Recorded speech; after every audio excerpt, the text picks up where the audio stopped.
Marcos é um evangelho super interessante, porque Marcos é um evangelho muito ativo, é cheio de emoção, cheio de coisa acontecendo o tempo todo, né?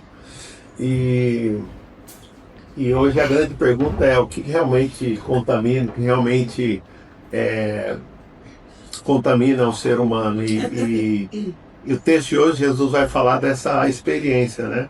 Eu queria convidar vocês para a gente meditar em Marcos capítulo 7. A gente vai ter aí na tela para vocês que estão no Zoom com a gente, né? A gente vai tá compartilhando esse texto de Marcos capítulo 7, versículo 1 ao 23. A gente não vai ler todos os versículos, mas só para a gente ter uma ideia. É um texto super interessante, porque Jesus está o tempo todo lidando com gente que questiona ele, gente que faz um monte de perguntas, gente que fala para Jesus. E é interessante que ele chega num lugar que de repente estão lá os discípulos de Jesus comendo, né? Comendo como qualquer pessoa estivesse comendo, e chegam os fariseus, que eram os religiosos da época, e vê os discípulos de Jesus comendo. Eles estão muito indignados, estão muito preocupados, porque eles estavam comendo sem lavar a mão. Não que lavar a mão seja um problema, é importante lavar a mão, e tem que lavar a mão, né? É para lavar a mão, né, Lan? Antes de comer.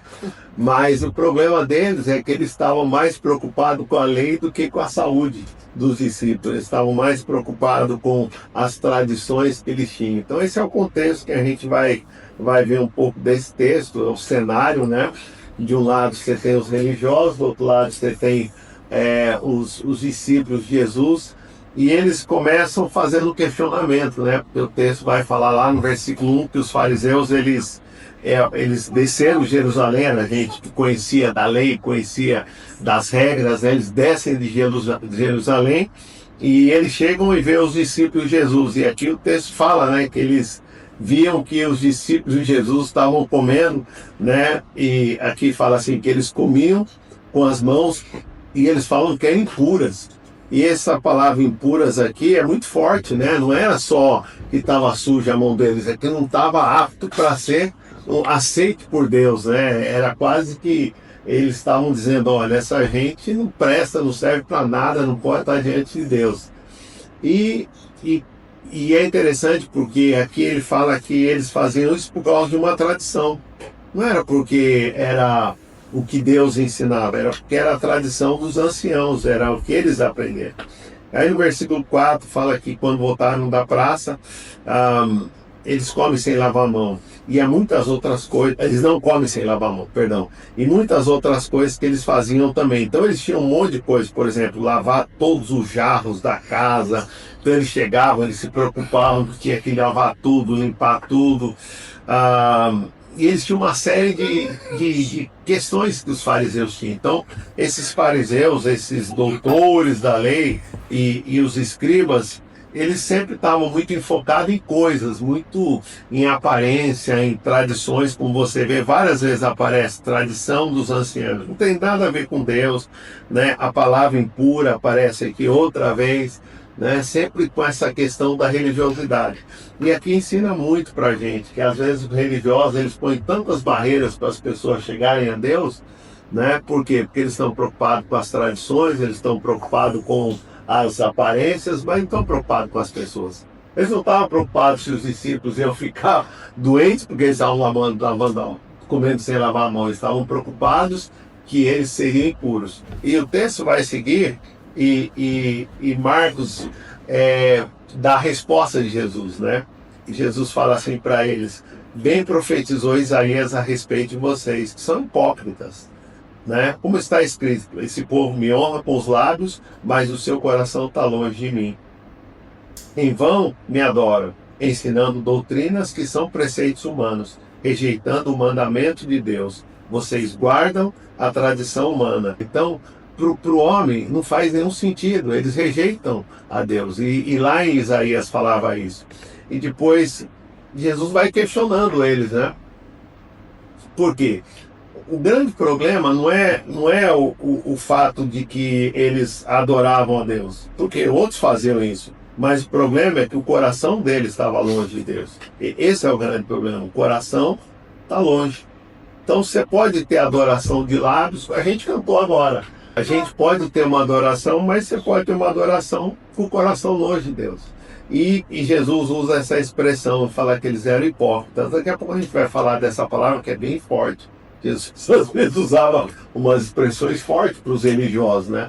E o grande problema de Jesus foi muito mais com os religiosos do que com os que não eram cristãos, os que não eram religiosos, dos que não acreditavam, os incrédulos, os ímpios.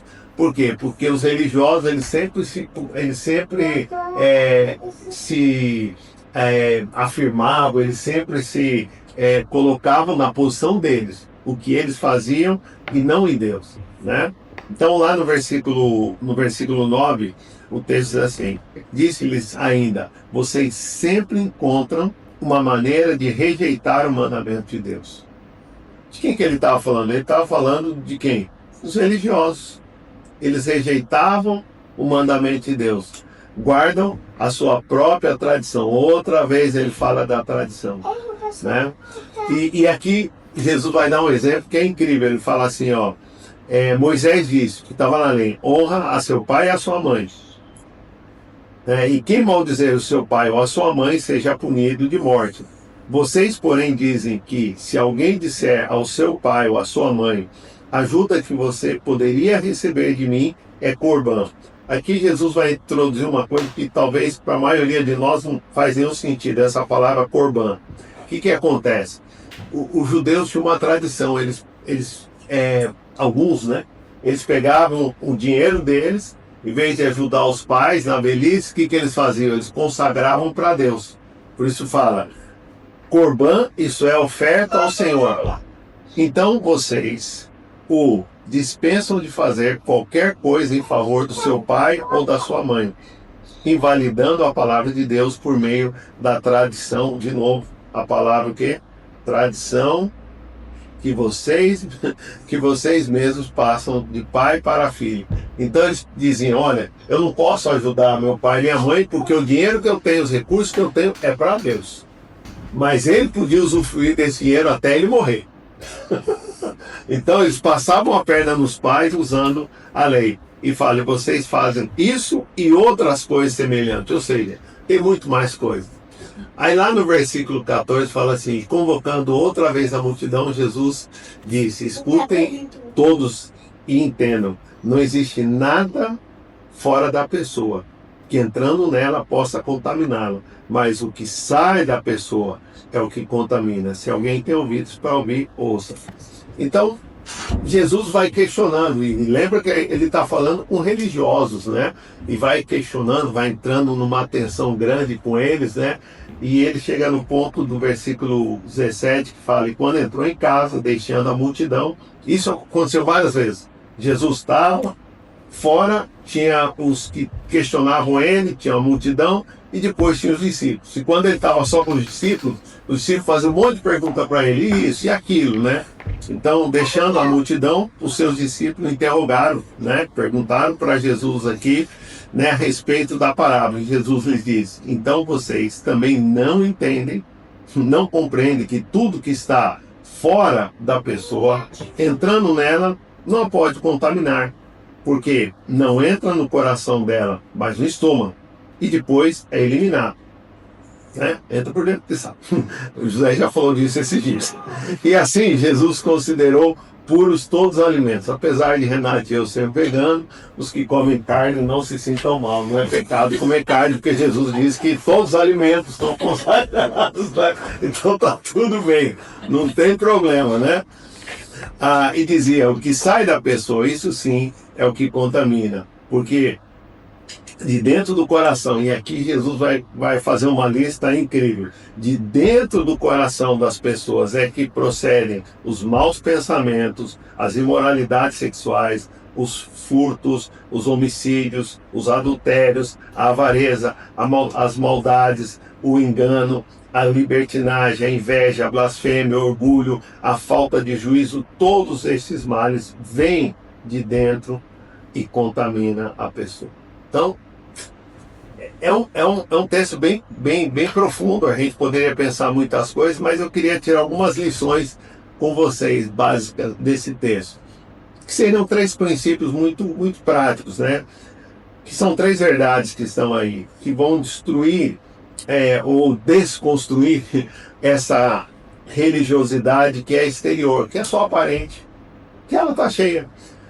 Existe hoje uma estatística que por que muitas vezes as pessoas, e principalmente as pessoas jovens, não querem mais saber da igreja, porque eles entendem que existe uma hipocrisia, existe uma religiosidade que é vazia, ela é aparente, eles não querem mais, né? Não existe ou seja, que as pessoas vivem talvez dentro de 4 paredes, eles já não vivem.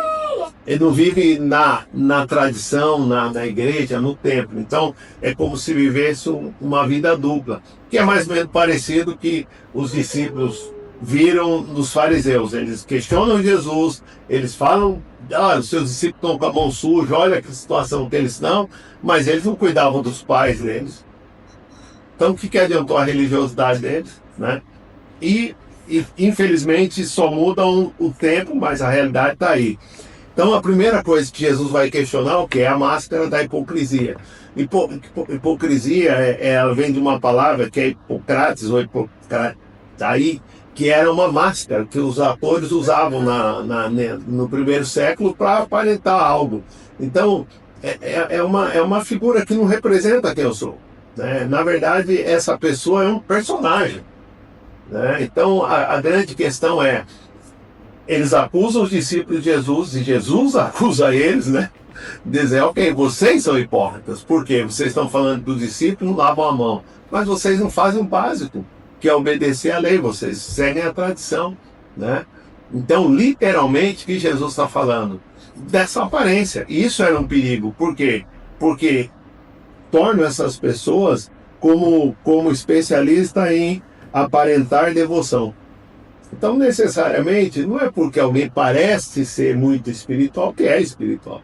Não é porque alguém parece. Então, e a gente tem uma tendência, quando a gente lê isso, né? A gente começa a pensar em algumas pessoas. Essa pessoa eu acho que é assim, né? Mas não é isso que Jesus está chamando a gente a pensar. Jesus está chamando a gente a pensar como eu sou, como é a minha espiritualidade, né? Como é a espiritualidade do Joel. Será que às vezes eu não sou um pouco assim, né? Que eu ponho uma máscara para que as pessoas me aceitem, né? Ou seja, é um questionamento muito pessoal. Apesar que Jesus está falando para os discípulos, mas a aplicação deve ser para mim, né? Então, essa é a primeira reflexão que eu preciso fazer. E a reflexão é essa: é possível fazer todas as práticas religiosas corretas, frequentar o culto, né? Orar em público, conhecer a Bíblia, né? De cor, e ainda assim ter um coração longe de Deus? É possível? É possível. Né? Então, a questão não é o que fazemos, né? Mas de onde vem o que fazemos. Por quê? Porque se você olhar, os fariseus, os escribas, eles conheciam a lei, eles sabiam a lei, eles faziam, cumpriam mais do que a lei mandava, mas o coração deles estava distante. Então, essa é a primeira reflexão que a gente faz, da questão de uma hipocrisia, né? A segunda é a tensão que existe, que Jesus deixa claro entre a tradição humana e o mandamento de Deus. São duas coisas bem diferentes.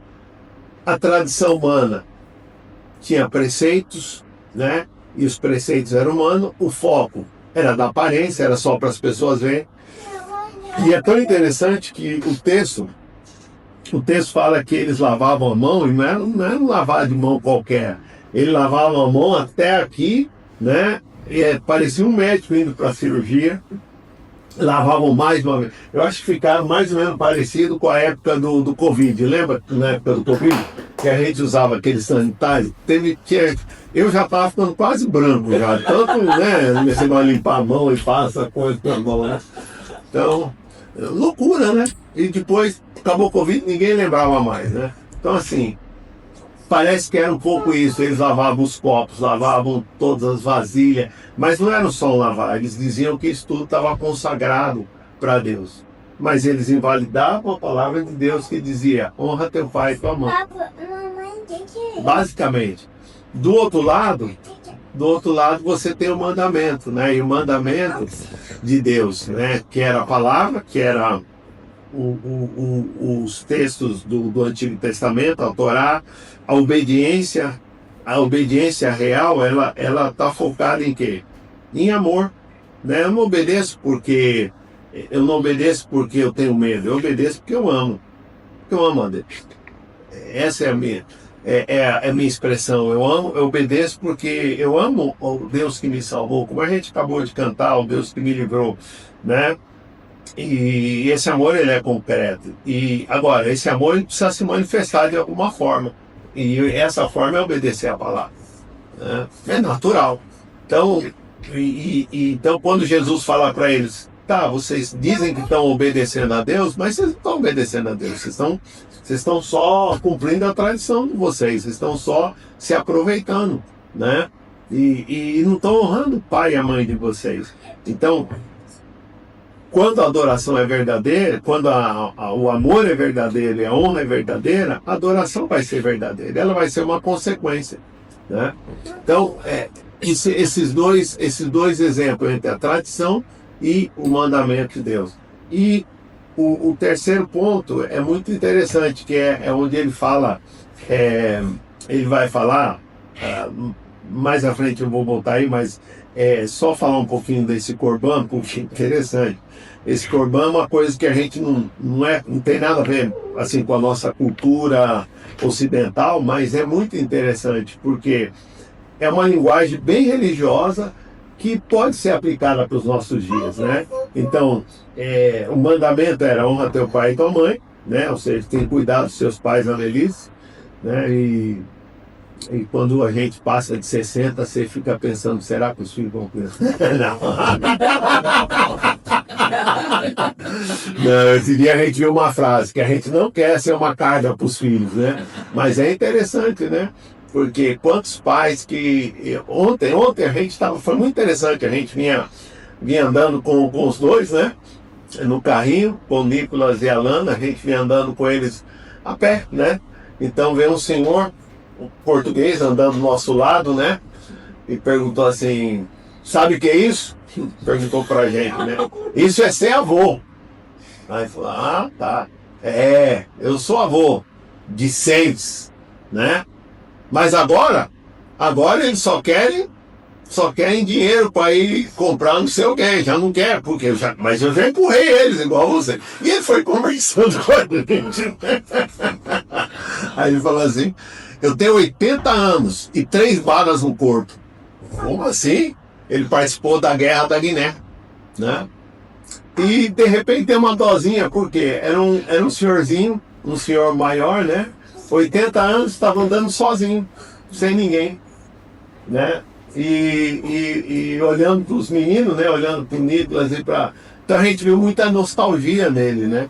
Então é interessante esse texto, né? Que Jesus fala da importância dos filhos honrarem os pais, né? Mas para os fariseus, para os religiosos, isso não era tão importante. Então eles tinham até essa desculpa que era do Corban, né? O filho declara que os seus bens são de Deus. E parece muito espiritual. Olha, tudo que eu tenho é para Deus. Parece espiritual, mas não tem nada espiritual. Era só um jeito de dizer assim, eu vou usar esse dinheiro e não preciso ajudar meu pai e minha mãe, né? Eu vou usar esse dinheiro até eu morrer. E quando ele morria, que normalmente era depois dos pais, esse dinheiro ia para o templo. Então também era interessante para os religiosos aceitar o Corban, né? Então, no fim das contas, era tudo uma questão de negócio. Não tem nada de Deus, né? Era uma falsa piedade, porque o dinheiro ficava protegido, sob o pretexto de ser sagrado, e o resultado final, os pais são abandonados, a lei de Deus é anulada, pela quê? Outra vez, a mesma questão, pela tradição humana, né? Então, assim, é bem forte.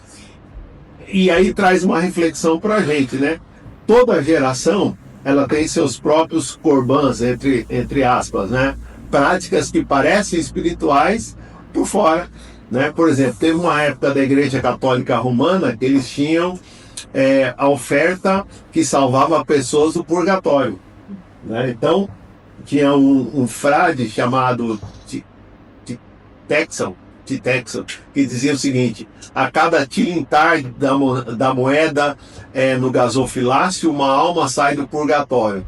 Então parecia muito espiritual, mas era o jeito que eles tinham de quê? De construir a Basílica de São Pedro. Então, se você vai hoje lá em Roma, né, aquela grande construção foi construída com uma mentira religiosa, né? Então, cada geração ele vai inventando uma coisa para quê? Para ganhar dinheiro ou para obter fama, que não tem nada a ver com Deus. Então, essa é a reflexão. Cada geração tem suas próprias práticas espirituais, que parecem espirituais por fora, mas que, na verdade, elas dispensam o amor concreto, né? E, então, talvez a gente tenha que perguntar para a gente mesmo: será que eu tenho alguma prática que eu uso o nome de Deus para dizer que eu sou religioso, né? É muito pessoal e é uma pergunta que cada um de nós tem que fazer. E a terceira reflexão é essa, né? Qual que é a verdadeira fonte? Da onde que realmente vem os problemas, né? Da onde é a fonte de toda a contaminação, de toda a maldade, né? Não é do alimento que a gente come. O alimento que a gente come pode adoecer a gente fisicamente, né? A gente pode ficar doente e tem consequência, né? Comer aquela comida boa lá de Maputo, né? Você viu, Zé? Ou no avião, né? Alguma coisa que a gente... Mas isso vai entrar e vai sair, né? O problema não é isso, mas é aquilo que nasce. Quando o texto está falando do coração, ele está falando da nossa mente, o que a gente pensa, os nossos sentimentos, as nossas emoções, né? Então, essa é a fonte. E Jesus pega bem pesado, né? Ele vai falar uma série de coisas. Quando você começa a olhar, as pessoas, elas são más porque elas pensam maldade. Elas matam porque elas pensam em homicídio. Elas são avarentas porque elas alimentam a avareza. Elas mentem porque elas alimentam a maldade. Então, ninguém acorda de manhã e fala assim: hoje eu vou ser orgulhoso. Ele alimenta no coração dele ser orgulhoso. Talvez a gente nunca perceba, né? Eu acho que todos nós aqui, em algum momento, a gente já parou e pensou: nossa, mas essa pessoa não parecia que era assim, né? Eu lembro que uma vez um amigo nosso falou assim: rapaz, eu tenho medo quando alguém me dá um microfone, né? A gente achou tão estranha essa frase, parecia uma pessoa tão legal, né? Mas a gente foi vivendo com ele, e chegou um momento que a gente entendeu o que ele estava falando. Ele era orgulhoso. Ele sempre alimentou orgulho, só que a gente talvez não percebeu ou não quis perceber, né? Porque a gente gostava tanto dele, né? E tinha muitas outras coisas, mas quando viu isso foi muito forte. Então, se você olhar a falta de juízo, o orgulho, a blasfêmia, a inveja, a libertinagem, o engano, a maldade, a avareza, e tudo que Jesus fala, a imoralidade, tudo isso é porque é alimentado. Mas tudo isso pode ter uma aparência de religiosidade, né? Então aí leva de novo a gente para outra reflexão, né? A gente pode lavar a mão 1000 vezes ao dia, né? Convite. Pode guardar as tradições, mas se o coração não for transformado, não mudou nada, né? Não mudou absolutamente nada. Então, o grande impacto não é o que muda o exterior. E aí a pergunta que fica para a gente e como é que a gente faz isso? Como é que a gente muda isso? Né? Porque é mais ou menos como o diagnóstico, né? Olha, realmente tá feia a coisa, né? Agora a pergunta é: como é que muda isso? Como é que a gente sai dessa realidade que é tão complicada? Ritual, né? O ritual exterior, a gente já sabe que não vai mudar nada. O que pode mudar?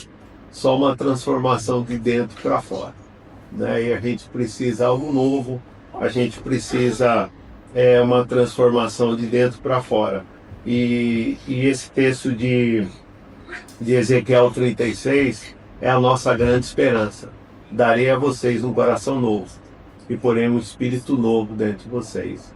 Então a cura para a contaminação, o remédio, não é mais ritual.